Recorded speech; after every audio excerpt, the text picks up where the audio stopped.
दोस्तों, अगर आपकी आंखें खास रात के 1 से 3 बजे के आसपास खुलती हैं, तो ये खबर जानकर आपके रोंगटे खड़े हो सकते हैं।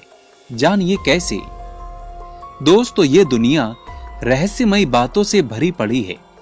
ऐसे में आज हम आपको बताएंगे कि आखिर रात में 1 से 3 बजे का समय अशुभ समय क्यों माना जाता है।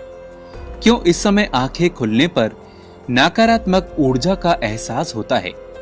आपको बता दें, यदि आप 1 से 3 बजे के बीच अचानक उठते हैं या जागते हैं, तो कोई चीज आपको भावनात्मक रूप से परेशान कर सकती है।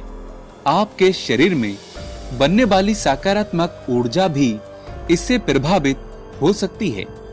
तो ऐसे में जानते हैं, रात में आखिर 1 से 3 बजे का समय अशुभ क्यों माना जाता है। तो चलिए शुरू करते हैं। दोस्तों, ऐसा क्या है इस समय में, आइए जानते हैं। देखिए, आधी रात के समय में ना ही किसी देवी देवता की पूजा की जाती है और ना ही कोई शोर शराबा होता है और ना ही मंदिरों के दरवाजे खुले होते हैं। ऐसे में सूर्य उदय भी नहीं होता। इसी कारण ये समय नकारात्मक ऊर्जा के लिए बहुत ही शक्तिशाली होता है।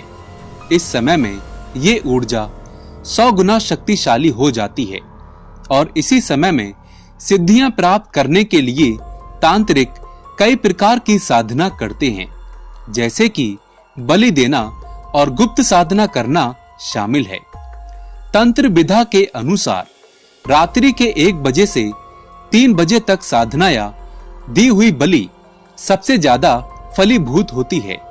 इसीलिए एक तांत्रिक के लिए ये समय बहुत मायने रखता है। इन बातों को ध्यान में रखते हुए ऐसा माना जाता है कि इस समय ज्यादातर शैतानी शक्तियां ब्रह्मांड में घूम रही होती हैं और इसीलिए तांत्रिक के लिए ये समय बहुत ही शुभ माना जाता है। लेकिन ये समय आपके लिए बहुत ही खतरनाक है।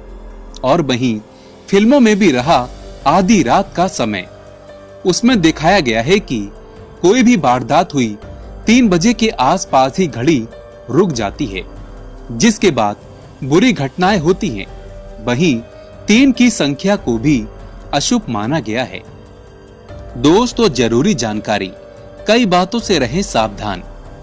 कभी भी रात में सोते समय भूत प्रेत आत्माओं की बातें कभी ना करें।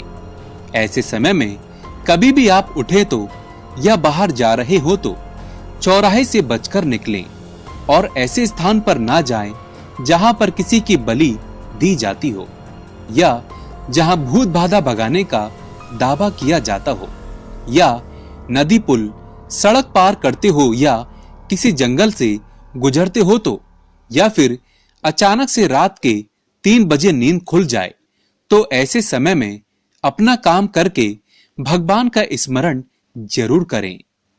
दोस्तों, अगर आपको ये वीडियो पसंद आया तो लाइक सब्सक्राइब जरूर करें। थैंक यू दोस्तों।